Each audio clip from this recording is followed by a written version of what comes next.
The galaxy had long been a place of fragile alliances, carefully curated peace treaties, and power dynamics that stretched across countless star systems. The ancient empires Vrex, Etherians, Drakkar, and others had learned to coexist, albeit reluctantly, after centuries of conflict.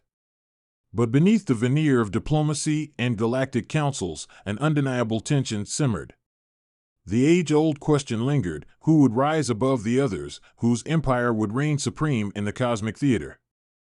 It was in this environment that humanity made its entrance. Humanity, as a species, had always been underestimated. On Earth, they had fought through centuries of war, disease, and natural disasters, only to rise again with an unstoppable resolve. Their early space endeavors were met with mockery, their first steps into interstellar diplomacy treated with a patronizing glance. They were the new players in an ancient game, and as far as the galaxy's established powers were concerned, they would be just another footnote in history, no different than the countless other short-lived civilizations that had risen and fallen before them. But the galaxy had failed to understand one simple truth: humanity's greatest strength was not their technology, nor their expansive colonies, nor their endless potential. It was their unyielding nature. They did not back down.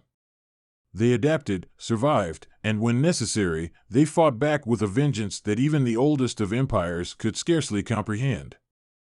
The first sign that humanity would be different came when they began to form alliances of their own. The Vrex, an ancient warrior species with towering, reptilian bodies, had long been in control of a vast swath of space. They had waged war across the galaxy for millennia, conquering countless worlds. To their surprise, humanity did not cower in the face of their might. Instead, they offered something that the Vrex had never encountered before: a partnership. The Etherians, graceful and ethereal, had long prided themselves on their superior intellect and their ability to manipulate interstellar politics with finesse. They saw themselves as the caretakers of peace in the galaxy, the diplomats who held the power to control the flow of trade and information. To them, humanity's rise was a curious novelty. But when humanity offered them an alliance, they hesitated, unsure of what to make of a species that was, in their eyes, barely out of their infancy. And then, there were the Drakkar, telepathic, enigmatic, and almost unbearably proud of their mental superiority. The Drakkar had ruled entire sectors of space for eons, using their psychic powers to dominate and control. But humanity's persistence in creating alliances with the very species they were meant to dominate left them with a deep, unsettling question: what made humans so different? The humans were not content to simply be allies. They demanded equality, respect, and sovereignty. They would no longer be content with being pawns in a game they didn't understand. They would be players, and they would play by their own rules. In time, humanity's influence spread throughout the galaxy, but it wasn't without opposition. The old powers, who had long been the undisputed rulers, began to grow nervous. The galaxy was a vast place, and its ancient rulers were used to holding dominion over the stars. But humans didn't play by the same rules, and the galactic elites began to wonder whether this new species would challenge their centuries-old grip on power. Tensions escalated when a series of tragic incidents involving the oppression of human-aligned colonies in distant sectors began to surface. Unknown to humanity, some of their alien allies, perhaps wary of the new species' growing power, began to distance themselves, making deals with the ancient empires in exchange for their own protection. Some even took a darker route, betraying humanity's trust in exchange for personal gain. The first blow came quietly. An anonymous attack on one of humanity's major trade routes left dozens of human vessels destroyed, with no clear culprit. Initially, it seemed like a rogue group of space pirates. But as the investigation deepened, evidence began to surface suggesting that some of humanity's supposed allies were behind the attack. The Etherians, who had long been considered one of humanity's closest allies, had covertly engineered the ambush. Their intent wasn't clear. Perhaps they feared the increasing power of humanity, or perhaps they believed that weakening humanity's hold on the galaxy would allow them to tighten their grip. But regardless of the reason, the result was unmistakable: humanity had been betrayed. This was a turning point. Humanity, once known for its diplomacy and cooperative nature, now found itself on the edge of war. The galaxy had long believed that humanity was a young, naive species, one that could be manipulated or bent to the will of the powerful. But what the galaxy had failed to understand was that humanity's greatest weapon wasn't their technology, their numbers, or even their alliances, it was their resilience. And in this moment, when the trust had been shattered, the galaxy would see a new side of humanity, the wrath of a species that would never allow itself to be broken. Humanity's response was swift, calculated, and unrelenting. They immediately severed ties with the Etherians, the Vrex, and every other species who had failed them, including those who had colluded with the ancient empires in secret. But their response was not simply one of withdrawal. No, humanity's wrath was a call to arms, a warning to the galaxy that would echo across the stars. Any species that dares harm our allies will face our wrath, humanity declared, their message sent out through every possible channel. The galaxy had long underestimated humanity, believing them to be easily manipulated and led.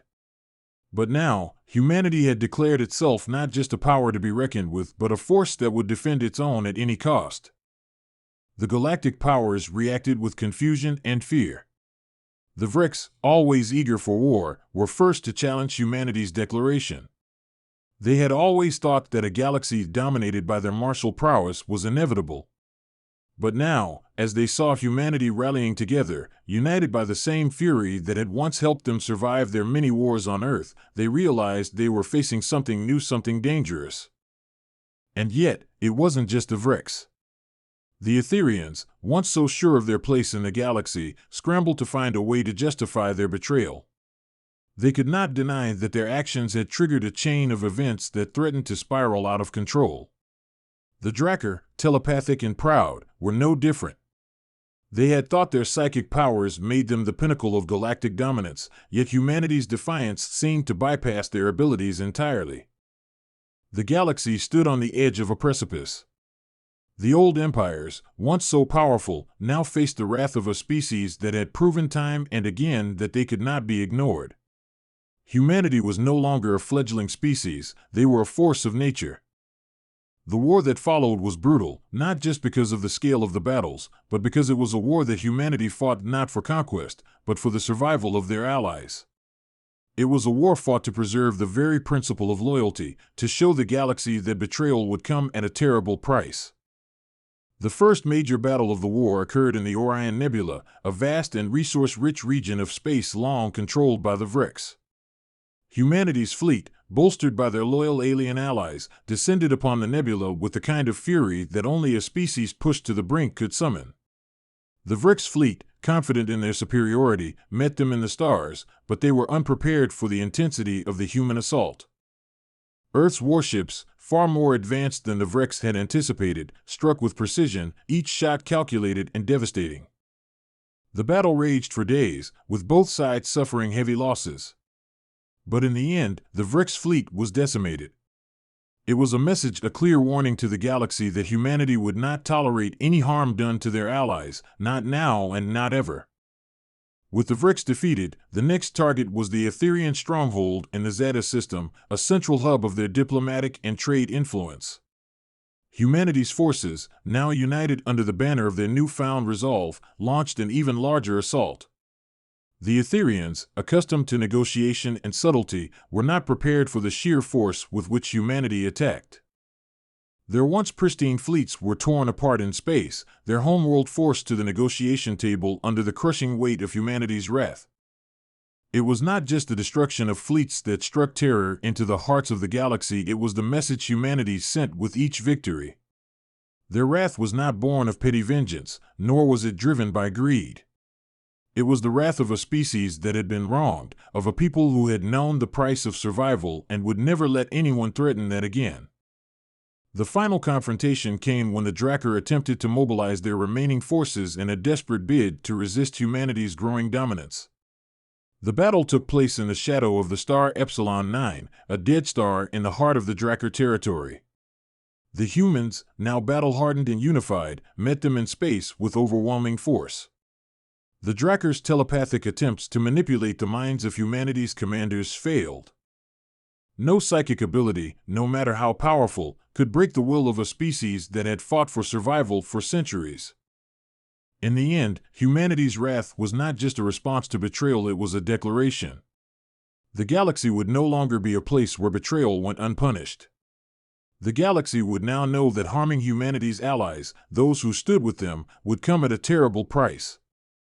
The war ended not in the quiet halls of diplomacy, but in the decisive, unequivocal victory of humanity. The ancient empires, now fractured and broken, were forced to accept the new order.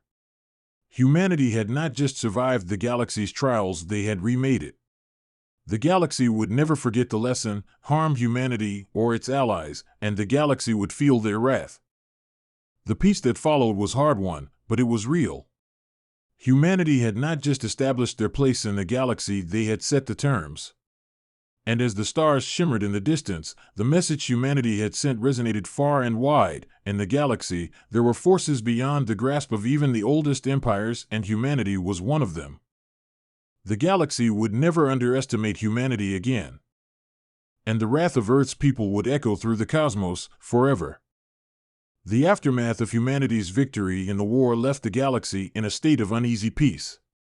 The old empires, shattered and humbled, retreated into their territories, licking their wounds, while humanity's influence expanded across the stars. The once dismissed species had now become the most powerful force in the galaxy, their wrath a specter that haunted every corner of space. But even in victory, there were forces at work that would test humanity's resolve once again. In the months following the conflict, the galaxy began to adjust to its new reality. The Etherians, though defeated, still controlled vast swathes of interstellar trade, and their once proud diplomatic influence was now tempered by fear of humanity's power. The Drakkar, though they had been forced into submission, still maintained their psychic dominance over smaller, weaker species. The Vreks, though broken, remained a fierce warrior race, and their pride had been wounded, but not eradicated. The power dynamics were shifting, but they had not yet been completely overturned.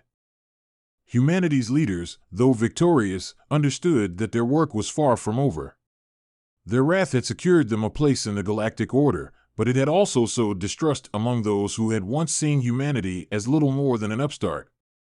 As the old empires reeled from the consequences of their betrayal, humanity faced the challenge of not only rebuilding their war-torn colonies, but also proving to the galaxy that they could be more than just a species of rage and retribution. The newly formed Galactic Union, a fragile alliance of formerly hostile factions, now included humanity, but at a great cost. The old powers, still resentful of humanity's rise, did not easily accept their presence in the halls of power. The Etherians, particularly, sought to maintain their influence over the Union's diplomatic affairs, while the Vreks pushed for more militarized policies, fearing that their defeat had made them vulnerable. The Drakkar, now more cautious in their approach, sought to regain their former glory through subtle manipulation of smaller species, knowing that humanity's wrath had not completely extinguished their ambitions. But despite the tension, humanity stood firm. Earth's government, having united in the face of the galaxy's threats, now sought to forge a new path forward, one that would ensure their allies' safety and prevent further betrayals. The message humanity sent to the galaxy was simple: we will not be broken. And we will protect those who stand with us. The first major test of this new era came when a small faction of Vreks extremists, emboldened by the lack of unity within their own empire, launched an attack on one of humanity's most vulnerable colonies in the Epsilon system. The assault, while small in scale, was brutal and destructive, leaving hundreds of thousands of human lives lost in a single, devastating blow. The Vreks, though technically part of the fragile peace, had clearly underestimated humanity's determination. The attack was a clear violation of the peace treaty, and humanity's response was immediate. The call for retaliation was not only a military one, it was a statement of intent. The message that humanity sent to the Vreks was not just one of military might, but of a moral imperative: any attack on humanity, or their allies, would result in an unforgiving retaliation. The galaxy watched in silence as humanity mobilized its forces. The Vreks, still reeling from their defeat, tried to rally their remaining forces, but they had made a fatal miscalculation. They underestimated how far humanity would go to avenge their fallen. The first wave of humanity's fleet arrived at the Vrex stronghold in the Quinios system, overwhelming their defenses with a combination of advanced technology, sheer numbers, and coordinated strategy that left the Vrex reeling. The battle that followed was swift and brutal. The Vrex, though formidable warriors, could not match humanity's relentless offensive. The once proud empire, reduced to fractured factions, crumbled under the weight of Earth's fury. But this time, humanity's wrath was not about destruction, it was about making a statement. As the final blow was struck, humanity did not conquer the Vrex territories. They simply leveled the playing field, ensuring that the galaxy knew that they would never allow such an attack to go unanswered. The message was clear: humanity would not tolerate betrayal, but they would not seek unnecessary conquest. Their strength was not in the desire to dominate the galaxy, but in the resolve to protect those who had stood by them. They had sent a signal to the galaxy's powers: harm us or our allies, and the consequences would be swift, severe, and undeniable. In the wake of the Vrex's defeat, the galaxy found itself in a state of stunned silence. The ancient empires, once so confident in their superiority, were now looking over their shoulders, wondering if their own betrayals might come back to haunt them. And though humanity had struck hard against the Vrex, their actions were not those of a conqueror, they were the actions of a species unwilling to be cowed, unwilling to let their people or their allies fall victim to the galaxy's old ways. And so, with the ashes of the Vrex Empire scattering across the stars, a new chapter began. The galaxy began to reorient itself around the undeniable fact that humanity had become one of its central powers. No longer just a species struggling to survive, humanity was now a force to be reckoned with, a species that had proven its strength, its resolve, and its capacity for wrath when pushed too far. But it was not just military might that defined humanity in the eyes of the galaxy, it was their ability to build alliances, to inspire loyalty, and to create something better than the fractured, broken empire of the past. The Galactic Union, though tenuous, now included humanity as a core member, and the delicate balance of power began to shift. Yet, there were those who still sought to challenge humanity's place in the galaxy. Some of the smaller, more aggressive factions began to test humanity's resolve. The Center, a cold and calculating race of cybernetic beings, made their move, initiating a series of raids along the Outer Rim, hoping to destabilize the peaceful order that humanity had worked so hard to build. But once again, humanity responded not with anger, but with action. Their counteroffensive was precise, calculated, and brutal in its efficiency. It was a reminder to all: humanity had no interest in becoming a conqueror, but they would not let anyone undermine the peace they had fought so hard to establish. The Center, who had hoped to provoke humanity into rash decisions, quickly found themselves overwhelmed by the sheer resolve of the human forces. In the face of this new threat, the galaxy began to recognize the true nature of humanity. They were not the warmongers the old empires had once painted them as. They were a species of defenders, not conquerors. They were protectors of their allies and guardians of their own future. They would not be cowed by the galaxy's ancient powers, but neither would they fall into the trap of endless war. Humanity's message to the galaxy was now etched in the stars: harm us, harm our allies, and face our wrath. But stand with us, and you will know the strength of our loyalty and our resolve. As the years passed, the galaxy slowly adjusted to the new balance of power. The old empires, broken and humbled, began to reconsider their old ways. The Etherians, once so convinced of their intellectual and diplomatic superiority, now viewed humanity with a mixture of respect and fear. The Drakkar, still licking their wounds from their psychic defeat at humanity's hands, were more cautious in their interactions. Even the Vrex, though defeated, were forced to reconsider their martial mindset as they recognized the price they had paid for underestimating humanity's resolve. Humanity, on the other hand, continued to grow. Their alliances flourished, their colonies spread across the galaxy, and their influence in galactic politics only grew stronger. But they had learned a crucial lesson in the fires of war: their strength did not lie in their ability to conquer, but in their ability to protect, to defend, and to build something better than what had come before. The wrath of humanity, once feared by all, was now tempered by wisdom.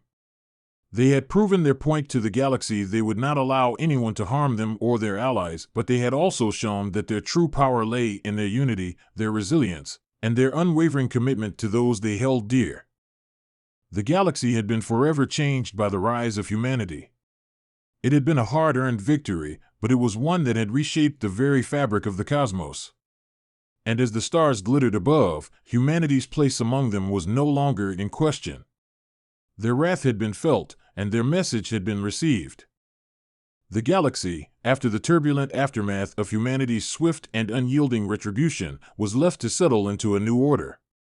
For many species, the fear of humanity's wrath still loomed over them, a reminder that the stakes were high in this new era. However, despite the growing influence of humanity and their newly secured position as a major galactic power, peace was never as simple as a mere cessation of conflict.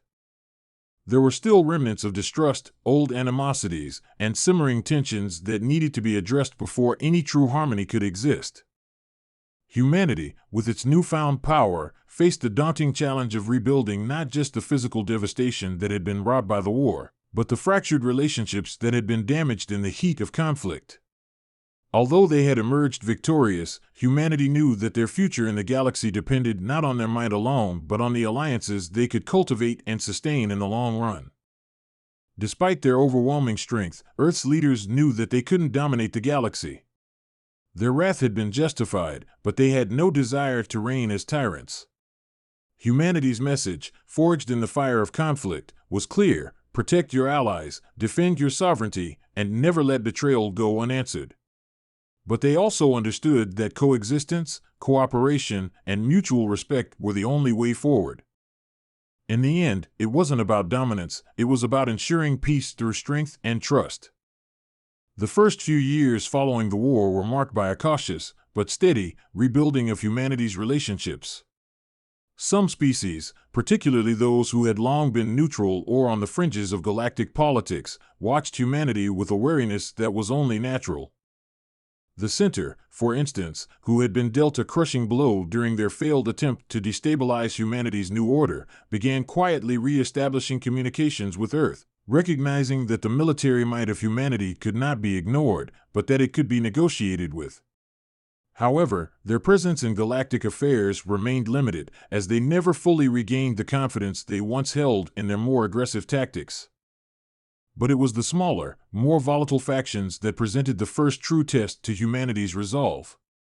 The Xylath, an aggressive, expansionist species from the Outer Rim, sought to exploit the galaxy's fragile peace by encroaching on territories already claimed by humanity's allies.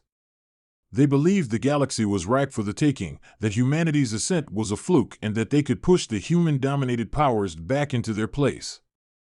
The Xylath, however, miscalculated their odds once again. Humanity had made it clear that any attack on their allies or on their borders would not go unanswered, and with this new challenge, they stood firm. The response came swiftly: humanity's military might, its intelligence networks, and its growing fleet, all coordinated under the leadership of experienced commanders who had learned the harsh lessons of the past, met the Xylath's advance head-on. It wasn't a war of annihilation. Humanity did not seek to conquer the Xylath homeworlds, nor did they wish to further escalate hostilities. Instead, they pushed back, exerting pressure on the Xylath's strategic locations, isolating their forces, and effectively preventing their expansion. Once again, humanity made its point: aggression would not be tolerated. Yet, as the months passed, something unexpected began to unfold. The defeat of the Xylath, while a significant victory, was not the only consequence of their failed expansion. It began to dawn on the galaxy that humanity, for all its strength, wasn't driven by an insatiable lust for conquest. Rather, it was the human commitment to protect their allies and to defend the principles they had fought so hard for that set them apart.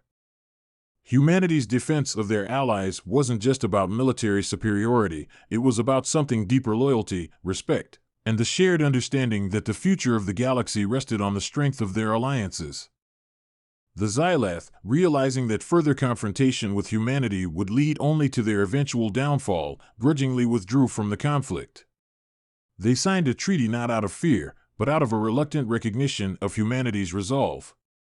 Their leaders, though unwilling to admit defeat outright, acknowledged that humanity had proven itself a force capable of not only taking revenge, but of ensuring long-term stability through diplomacy and military prowess.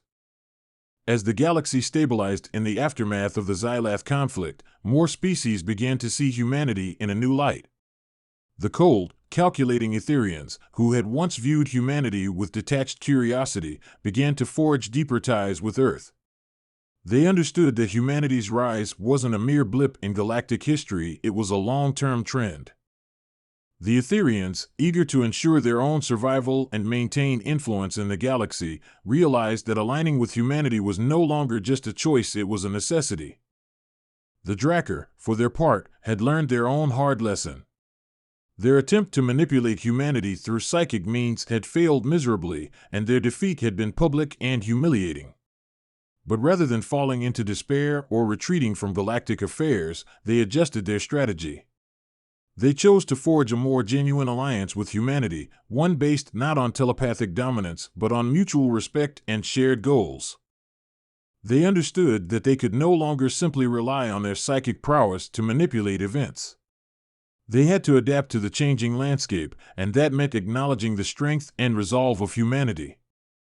For the first time in millennia, the galaxy felt a shift, one that wasn't just the result of military conquests or backroom political maneuvering, but one driven by the acknowledgement of humanity's resilience, their unwavering determination to defend what they believed in, and their capacity to evolve in the face of adversity.